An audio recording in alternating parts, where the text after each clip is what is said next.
The argument started like a thunderclap on what should have been a peaceful Saturday morning. My dog, Ranger, barked so loud the entire cul-de-sac echoed with his growl. But it wasn't his voice that shook me. It was hers. Karen Miller, the HOA president, stood on my side of the fence, her red heels sinking into the wet grass, yelling like she owned the world. Papers flapped from the clipboard in her hand, scattering into the wind as a crowd began to form. Neighbors, phones out, recording every second like it was free entertainment. "Michael Davis," she shouted, voice slicing through the air.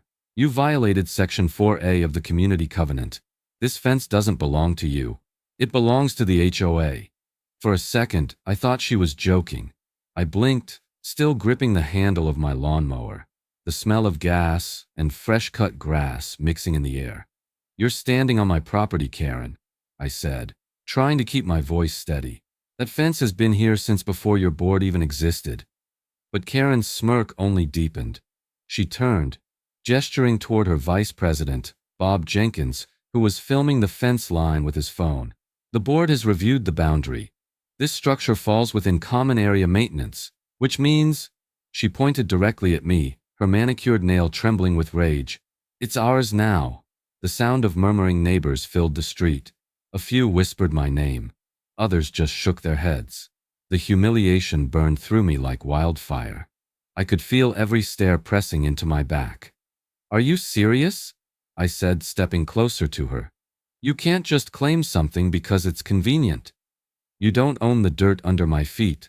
Karen crossed her arms, chin raised high. "If you don't remove this fence by tomorrow, the HOA will handle it. And trust me, Mr. Davis, we always handle it." I laughed, but it wasn't the funny kind. It was the kind that hides panic. I looked down the street and noticed the flicker of red and blue in the distance, police lights reflecting off a parked cruiser. Someone had called them already. Probably Karen, knowing her. My wife, Sarah, came out from the porch, her voice trembling. "Michael, just come inside." But I couldn't. Not after being accused of trespassing on my own land. Karen leaned in close enough for me to smell her perfume, sharp and chemical. "You think you can build whatever you want in my neighborhood?" she hissed. I held her gaze. "It's my property, and you can't claim anything outside your recorded boundaries. You know that, right?" For a moment, she hesitated. Her eyes flickered, just long enough for me to see it. Then she stepped back and yelled for everyone to hear. "Fine. If that's how you want it, we'll have that fence gone by morning." The crowd gasped. The police lights grew brighter, and as the siren wailed closer, I realized this wasn't a disagreement anymore. This was war. The memory of that morning still feels unreal, like the quiet before a hurricane you don't see coming. Just a few days earlier, everything had been simple, steady. The hammer's rhythmic clink against the wooden post echoed down our driveway as I worked on the fence that would later start a neighborhood war.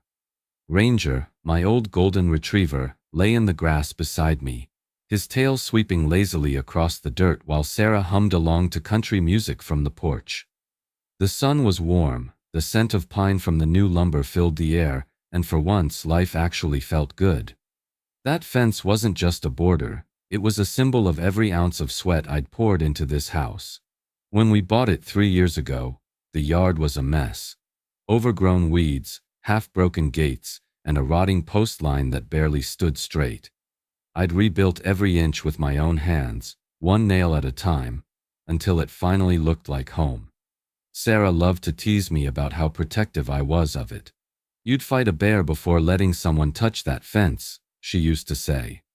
I'd laugh, never realizing how close she'd come to being right.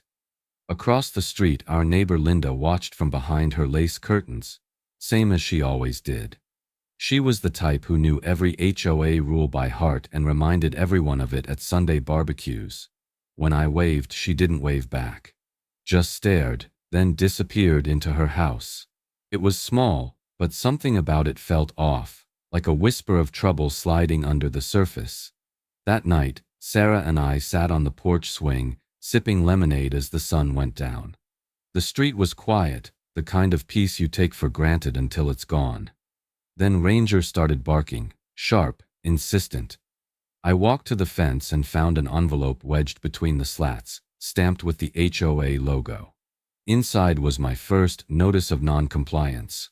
It claimed the fence exceeded the community boundary limit by 24 inches. I actually laughed out loud. How do you even measure that? I asked Sarah. The line's been the same since the 80s, but the letters didn't stop. Another came 2 days later, this one more formal, colder in tone, citing failure to respond and potential fines. I called the HOA office, but nobody picked up.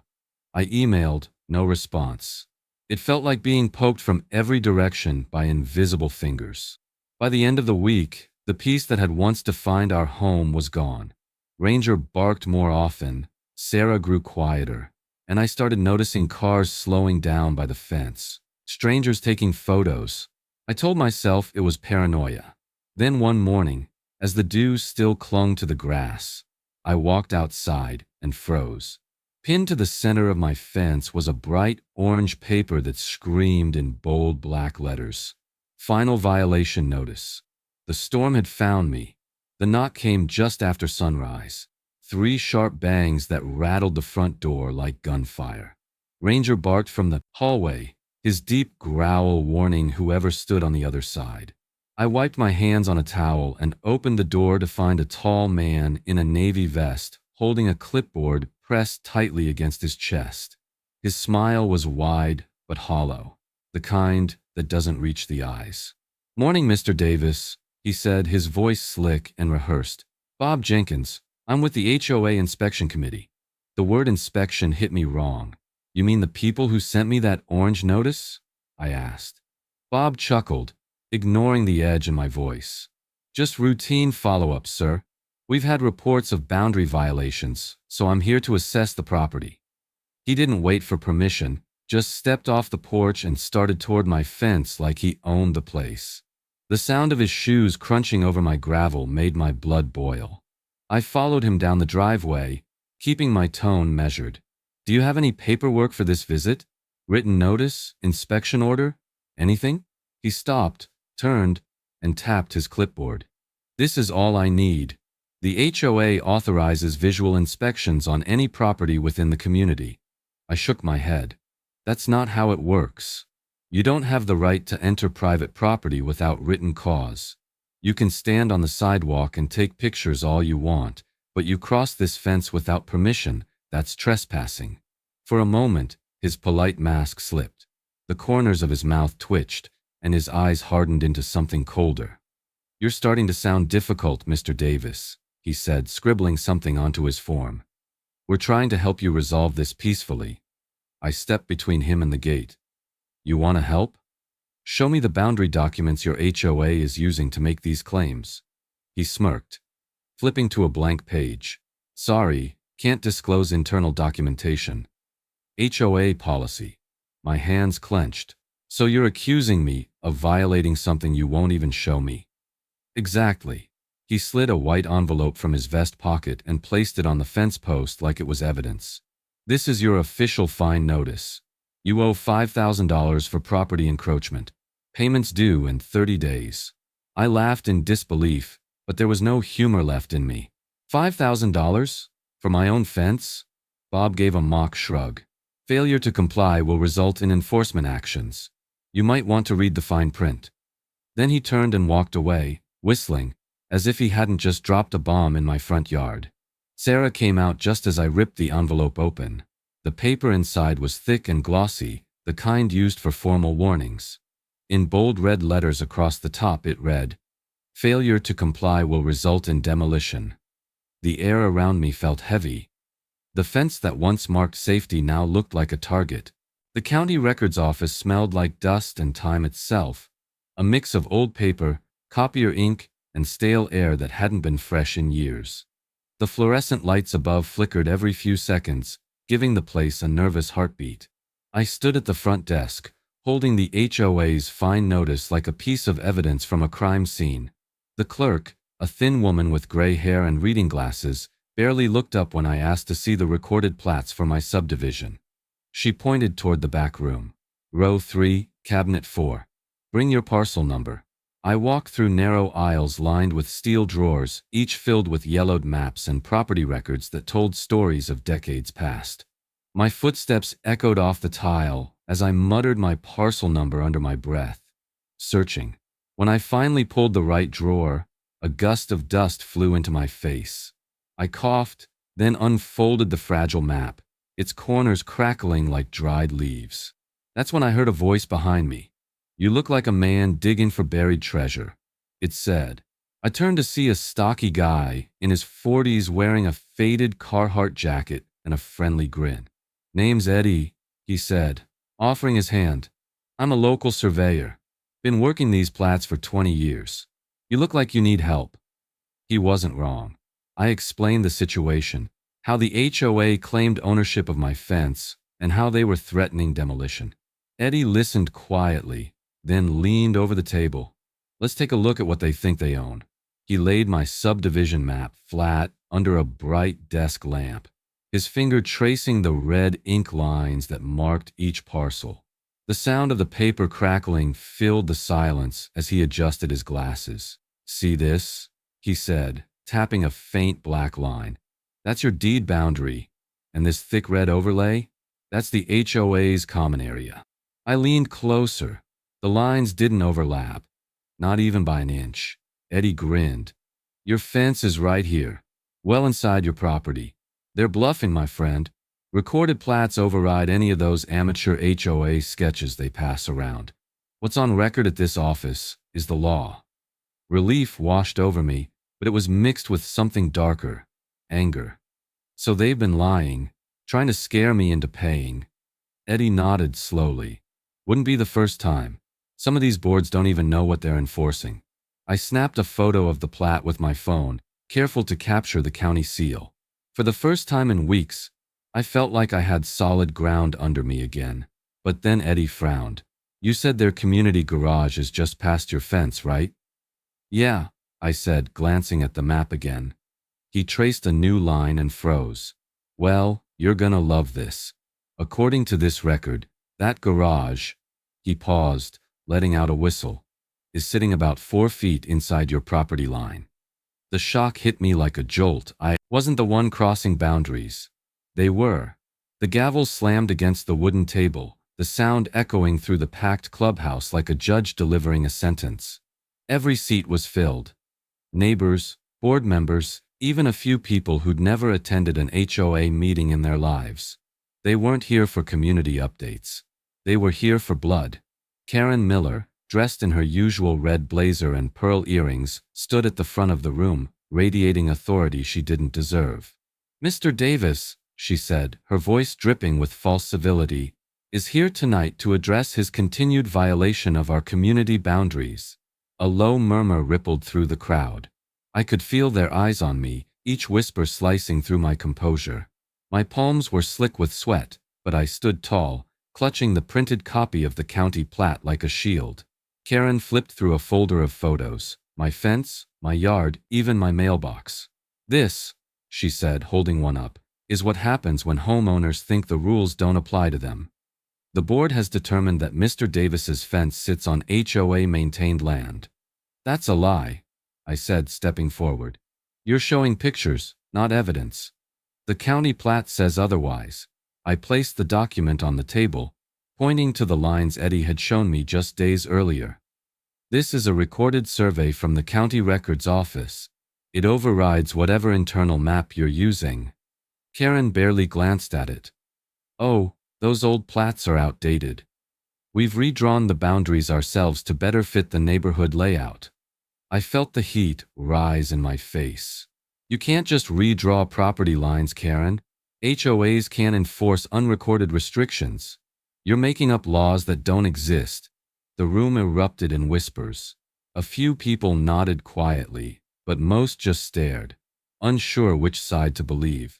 Karen leaned forward with a smile that didn't reach her eyes. "Please, Mr. Davis, lower your voice. You're disrupting the meeting." I slammed my hand on the table. "You're threatening to destroy my property." Her expression hardened. "You were given notice. You ignored it. Because your notice was fraudulent." The air in the room turned electric. Chairs creaked as people shifted. One of the board members muttered something about calling security. My wife Sarah, sitting in the back, looked terrified. But I wasn't backing down. Not this time. Look, I said, holding up the plat again. The law is clear. My fence is on my land, and your garage, I paused, letting it hang, actually sits on mine. That struck a nerve. Karen's composure cracked for the first time. That's ridiculous, she snapped. You think you can intimidate this board with your fake paperwork? It's not fake, I said quietly. It's county recorded. Her face flushed red. She grabbed the gavel, slammed it again, and shouted so loud the microphone screeched. Fine. If he wants to play tough, tear it down tonight. The room gasped. Sarah stood, and I realized in that moment the war had officially gone public. The first sound I heard was metal clanging, sharp, rhythmic, and wrong for that hour. It sliced through the stillness of the night like a knife. I jolted awake, heart pounding, disoriented. Ranger was already at the window, growling low, fur bristling. When I pulled back the curtain, I saw beams of white light dancing across the yard. Flashlights. 3 of them. Outside, figures in reflective vests were crouched by my fence, their saws whining like angry hornets. Sparks shot into the dark as they cut through the wooden posts I'd built with my own hands. For a second, I couldn't breathe. My mind scrambled between disbelief and fury. "Sarah!" I yelled, grabbing my phone and rushing for the door. "They're here! They're cutting it down!" She followed me into the yard, barefoot, her voice trembling. "Michael, it's 2 in the morning. Who are they?" I didn't need to guess. Standing a few feet away, arms folded and flashlight pointed like a spotlight, was Karen Miller, the self-proclaimed queen of the HOA. She looked calm, almost smug, as if she'd been waiting for this moment. "Step back, Mr. Davis," she called out. "These men are acting under HOA authority. We're removing unauthorized structures." "Unauthorized?" I shouted. "That's my property. You can't just break into my yard." Karen gestured to one of the workers. "Keep going." The buzz of the saw roared back to life. I ran forward, placing myself between the men and the fence. "Touch another inch, and I'm calling the police." Karen laughed. "Already done." Within minutes, red and blue lights flashed across the street. 2 officers stepped out, one of them shining a beam over the damage. "What's going on here?" Karen rushed forward before I could speak. "Officer, this man's fence violates HOA boundaries. We're enforcing compliance according to community code." I could see the officer's hesitation. It was late, the scene chaotic, and Karen's tone confident. He looked at me like I was the troublemaker. My stomach dropped until I remembered what Eddie had said. "Paper wins, Michael. Always keep your documentation close." I sprinted back inside, grabbed the folder I'd been carrying since the county visit, and flipped it open under the patrol car's headlights. "This," I said, holding up the plat and deed, "is county recorded. These boundaries are legal and binding. They're on my land, not the HOA's." The officer took the papers, scanning the official stamps and signatures. His expression changed instantly. "Ma'am," he said to Karen, "unless you have a court order, you and your crew need to stop work immediately." Karen's smirk faded. "This isn't over," she spat. "Maybe not," I said, looking her dead in the eyes. "But tonight, it's done." The contractors packed up, the lights dimmed, and the street fell silent again. But as dawn broke, my phone buzzed with a new email from the HOA's attorney. The subject line read, "Notice of legal action." The real fight had just begun. The courtroom smelled like old wood, coffee, and tension. Every sound seemed to echo: the shuffle of papers, the cough of a spectator, the heavy footsteps of the bailiff as he announced, "All rise." My heart pounded against my ribs as Judge Harris took the bench, her gavel striking once, clean and sharp. Case 22 CV 117. The Homeowners Association versus Michael Davis, she said, adjusting her glasses. Boundary dispute and alleged encroachment. There she was, Karen Miller, sitting smugly beside her attorney, Richard Cole, a man with slicked-back gray hair and a smile sharp enough to cut glass. He wore the kind of confidence only money can buy. Karen didn't look at me. She didn't have to. The smirk on her face said everything. To her, this was already over. I stood alone at the defendant's table, a folder full of documents clutched in my hands. No lawyer, no fancy suit. Just the truth. My wife Sarah sat behind me, her hands clasped tight, eyes fixed on the floor. Richard stood first, his voice smooth, rehearsed. Your Honor, this case is straightforward. Mr. Davis built a fence that intrudes on HOA common land, violating community covenants. The HOA, acting in good faith, issued notices and attempted mediation, which Mr. Davis ignored. I wanted to shout that none of that was true, but Judge Harris raised a hand. You'll have your turn, Mr. Davis. Richard continued, flashing glossy photos toward the judge. We are requesting the court order Mr. Davis to remove the encroaching structure and pay $10,000 in penalties and legal fees. He sat down with a confident smirk, whispering something to Karen that made her chuckle softly. When the judge nodded to me, I stood, heart thundering. My voice wavered at first, but it steadied as I spread the county plats across the table. Your Honor, I'm not a lawyer, and I don't speak in legal jargon, but I do have something the HOA doesn't. Proof. This, I said, tapping the stamped plat, is a county-recorded document. It shows the exact boundary of my property line. My fence stands fully within it. The judge leaned forward, eyes narrowing as I slid copies to her and the clerk. The room was so quiet you could hear the buzz of the fluorescent lights. Richard stood again, waving a different map. These community diagrams clearly show— Objection, I interrupted. Those are HOA-drawn sketches, not legally recorded plats. Judge Harris looked between us. Mr. Davis is correct. Recorded plats override private association diagrams. Continue. For the first time, Karen's smile faltered. I pulled out my phone, showing a photo Eddie had helped me take at the county records office. The plat with visible county seals and timestamps. I went myself, Your Honor. These aren't assumptions. These are facts on file. And if the HOA is claiming this land is theirs, then I'd like to know why their own garage extends 4 feet onto my property. Gasps rippled through the courtroom. Richard's pen froze mid-note. Karen turned, whispering furiously to him, her face draining of color. Judge Harris frowned. Is that accurate? Yes, Your Honor, I said, sliding another document across. The surveyor confirmed it. I'm not encroaching. They are. She leaned back, considering everything. This court will not make a ruling based solely on conflicting diagrams. Therefore, I'm ordering an official county-verified survey to determine the true boundary lines. Both parties will comply and share the cost equally. Karen slammed her folder shut, muttering under her breath. Richard stood, his tone clipped. Understood, Your Honor. As the gavel fell, I felt a strange calm settle over me. The fight wasn't finished, but for the first time, the truth was stepping into the light. I looked back at Karen as the courtroom emptied. Her mask of arrogance was cracking, and behind it, I saw something new. Fear.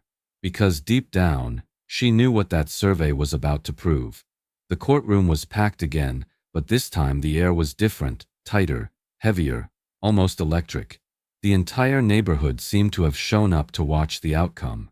Even people who once avoided eye contact with me in the grocery store were sitting behind the railing, whispering among themselves. At the front, Judge Harris shuffled through a thick stack of papers while the clerk handed out copies of the newly completed county survey. I could hear every rustle, every nervous cough echo through the room. Karen Miller sat stiffly beside her attorney, Richard Cole. Her red blazer had been replaced by a muted gray one, and for the first time, she wasn't smiling. She looked like someone who'd spent the night rehearsing confidence but had run out of energy halfway through. Judge Harris adjusted her glasses and began to read, her voice clear and steady.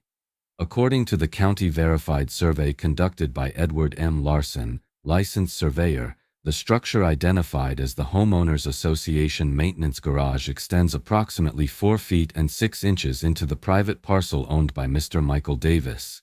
The words seemed to hang in the air like smoke. Then came the gasp.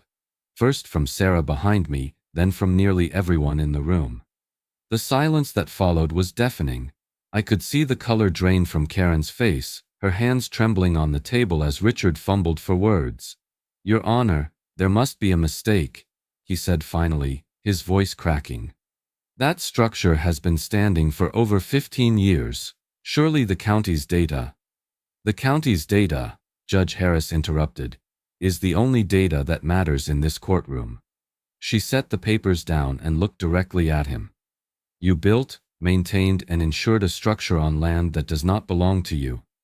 I didn't say anything. I didn't need to. For the first time in months, the truth was speaking for me. Karen turned toward me slowly, eyes narrowing as if she couldn't quite believe it. "You manipulated this," she hissed under her breath. "You must have bribed someone." I met her glare. "Or maybe you just didn't bother checking the law before trying to ruin someone's life." Judge Harris wasn't finished.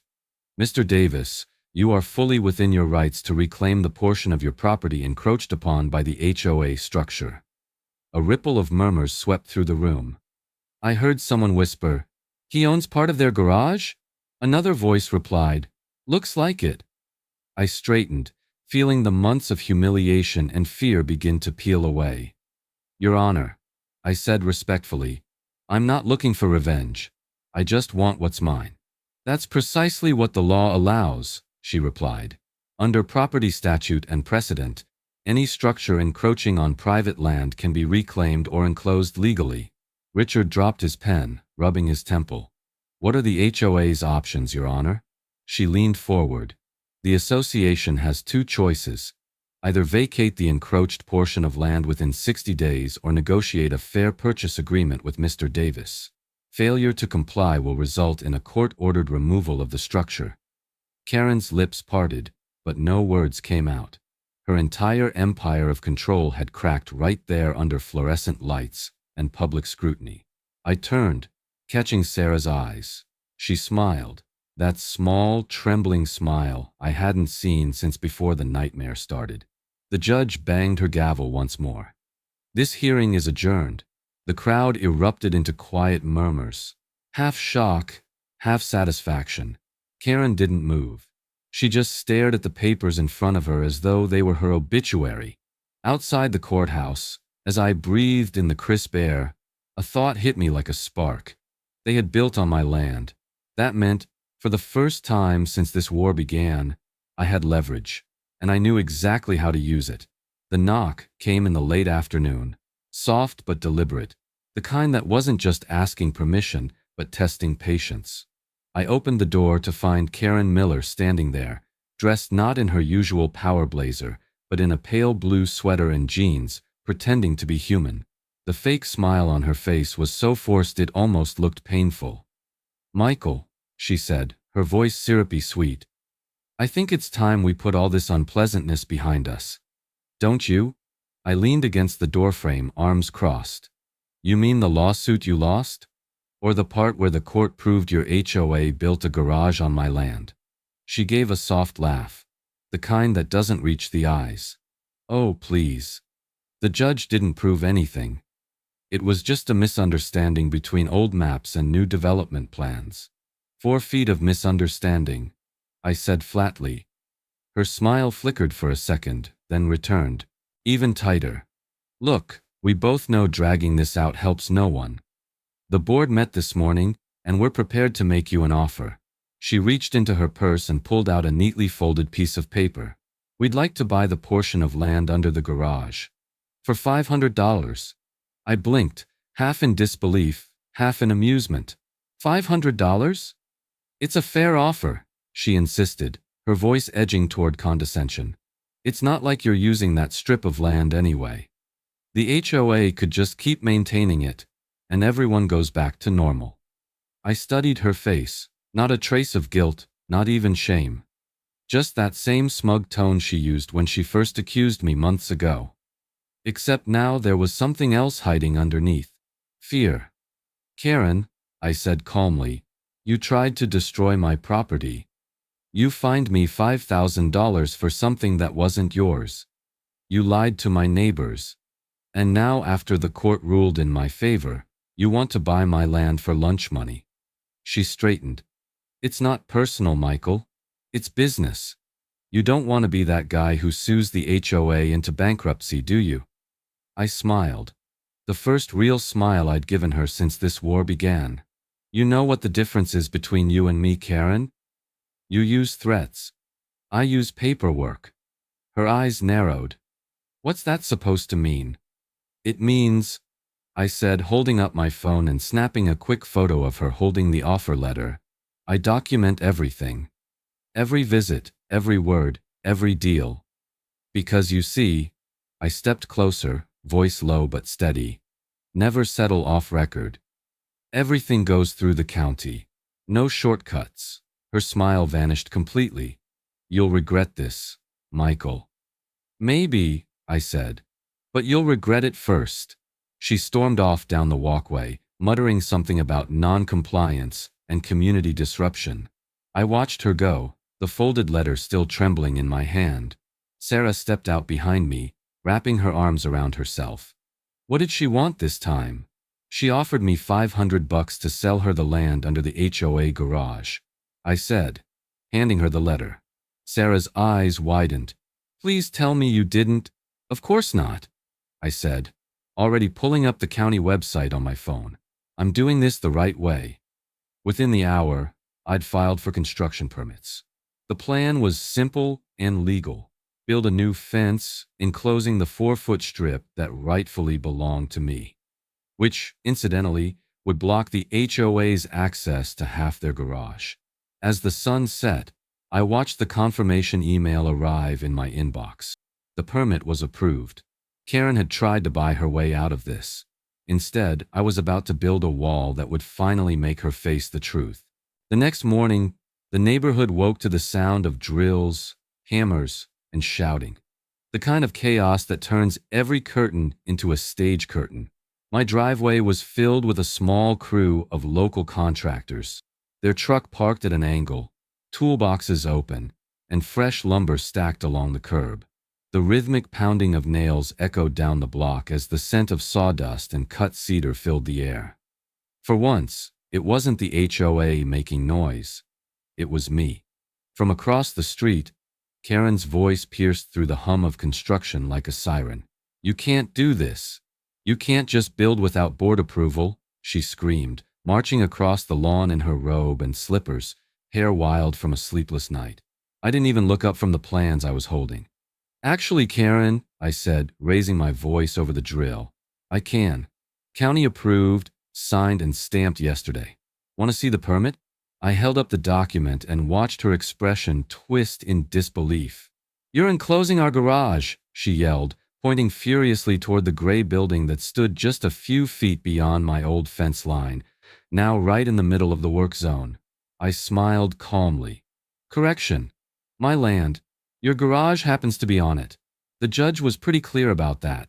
She stood frozen, her mouth opening and closing like a fish gasping for air, then turned and stormed back to her house, phone already pressed to her ear. I could almost hear her words. He's doing it right now. Stop him. But it didn't matter.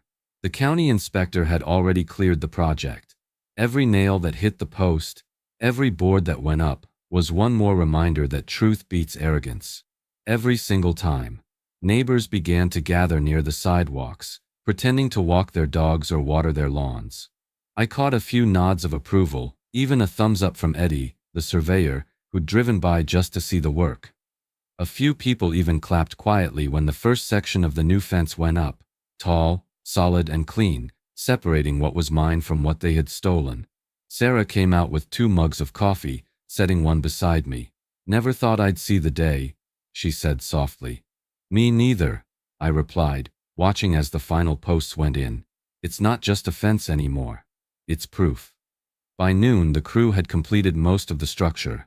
The sun glared off the metal hinges as the gate was bolted shut. On the other side, the HOA's garage loomed awkwardly, half inside their access lane, half blocked behind my brand new fence.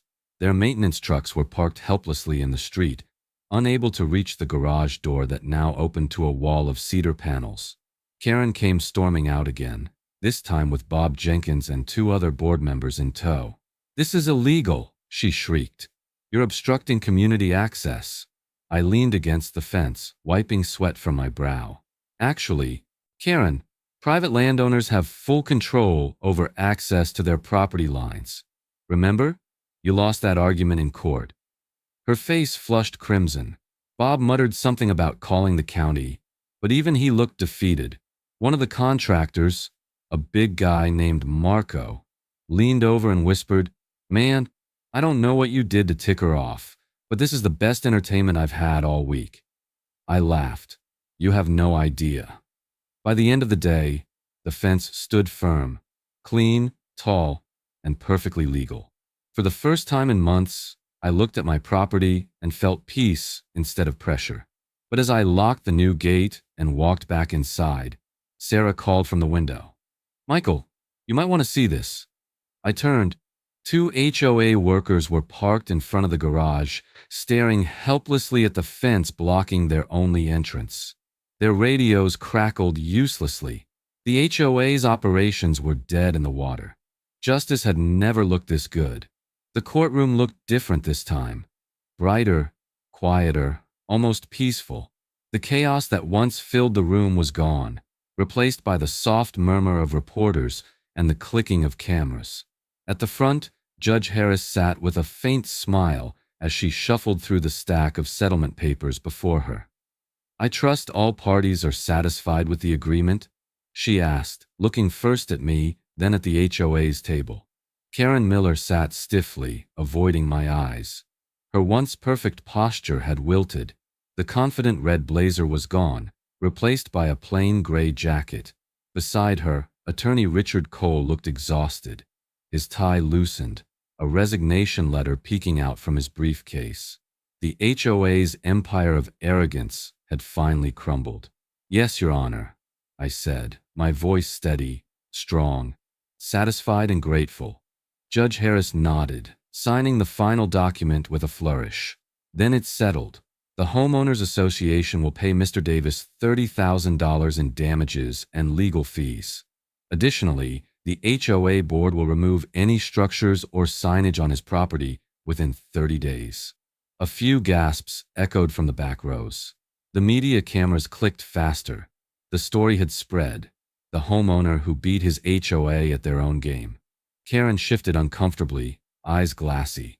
"This isn't fair," she muttered, just loud enough for me to hear. "We were just doing our job." I turned to her calmly. "Your job was to protect the neighborhood, not bully it." She opened her mouth to respond, but her attorney cut her off, shaking his head. He stood, handed her a small white envelope, and whispered, "We're done here." Then, without another word, Richard Cole walked out of the courtroom, leaving Karen alone at the table. Sarah squeezed my hand from the gallery. Her eyes glistened with pride. "It's finally over," she whispered. Outside the courthouse, a crowd had gathered. Microphones appeared, flashes burst, and I found myself surrounded by questions. "Mr. Davis, how does it feel to win?" one reporter asked. "It feels right," I said simply. "HOAs have power, but they don't have the right to abuse it. If you're a homeowner, document everything. Every letter, every photo, every threat. Paper doesn't lie." The crowd cheered, a mix of neighbors and strangers who had followed the story online. For the first time, I wasn't the villain of the neighborhood. I was the example. Later that evening, I stood by my new fence as the sun dipped below the rooftops. The wood still smelled fresh. The metal hinges gleamed in the fading light. It wasn't just a barrier anymore, it was a monument to endurance, proof that truth can stand taller than intimidation. Sarah came out with 2 glasses of wine. "To peace," she said. "To justice," I replied, clinking mine against hers. The air was calm, the street silent. For the first time in months, I allowed myself to believe it was truly over. But then I saw it. A white envelope lying on top of the mailbox stamped in red. "Urgent. Cho legal notice." The victory suddenly felt fragile. The war, it seemed, wasn't quite done. The sun was melting into the horizon, painting the neighborhood gold. The air carried that warm, earthy smell of summer evenings, fresh grass, pine, and a touch of victory. I walked slowly along the fence, running my hand across the smooth cedar boards that had started all of this. Each plank felt solid, like proof carved from persistence. Sarah walked beside me, her hand brushing mine, quiet but smiling. For months this fence had been a battlefield, and now it was peace itself. They tried to take my land, I said softly, eyes tracing the line where my property met theirs. But the land remembered who it belonged to. Sarah squeezed my hand. You never gave up, she said. Most people would have caved, just to keep the peace. I chuckled under my breath. I tried keeping the peace. They kept declaring war. We reached the corner post, the one that once divided right from wrong. On the other side, the HOA's garage sat quiet, unused, its metal doors sealed shut behind my new fence. The place looked smaller now, almost pitiful. Months ago, it had been a symbol of their control. Now it was a monument to their downfall. The street was calm again. No more late-night inspections, no more fake notices taped to the door. Neighbors waved as they passed. Some even stopped to chat. People who once avoided me out of fear of HOA retaliation. The same woman who'd once glared from her window now smiled and said, "Glad you stood your ground, Michael. You did what we all wanted to." That sentence stuck with me. It wasn't just about the fence. It was about standing up when others stay silent. I looked up at the sky as it deepened from gold to orange. You know, Sarah, I said quietly, I didn't set out to fight anyone. I just wanted to keep what was mine. But sometimes doing the right thing means you have to push back harder than the people trying to take it. She nodded. And you did it the right way. Through proof, not anger. I smiled. Yeah. The county plats, the deeds, the records. That's what saved us. Not shouting, not threats. Paperwork. That was the real lesson. Always document. Every letter, every picture, every voicemail. If it isn't written down, it's just noise. And when the noise fades, it's the paper that stands. I turned to the camera crew that had come to film a follow-up segment for the local news. They'd asked for a closing statement. If your HOA ever comes after you, I said, looking straight into the lens, remember this. Stand up. Document everything. Fight with facts, not fury. Because when you know your rights, no one can take your home from you. The reporter smiled, lowering the mic. Beautifully said, Mr. Davis. As the crew packed up and the evening shadows stretched across the yard, Sarah leaned into me. Feels strange, she said softly. All this quiet. Yeah, I replied, staring at the horizon. Quiet feels earned now. We stood there as the last light slipped away, the fence gleaming faintly under the setting sun. I took a deep breath, finally letting go of the months of anger and fear. For the first time in a long while, it felt like life had come full circle, from chaos to calm, from injustice to victory. But as we turned toward the house, my eyes caught a flicker of white on the mailbox. Another envelope. The words urgent. HOA legal notice glared back at me under the porch light. I laughed softly, shaking my head. Because the next letter they sent, I said, voice low, was worse than the first. And just like that, the peace I'd earned became the opening to another battle. Ever had an HOA try to steal what's yours? Tell me your story in the comments. I read every single one. If you'd stand your ground like I did, hit that like button right now and show these HOAs we're not afraid to fight back. Subscribe for more real homeowner justice stories, because this battle isn't over yet. What would you have done if they came for your fence at midnight? Let's see how many fighters we've got out there. Share this video, and let's make every HOA think twice before crossing the line. Sing the we.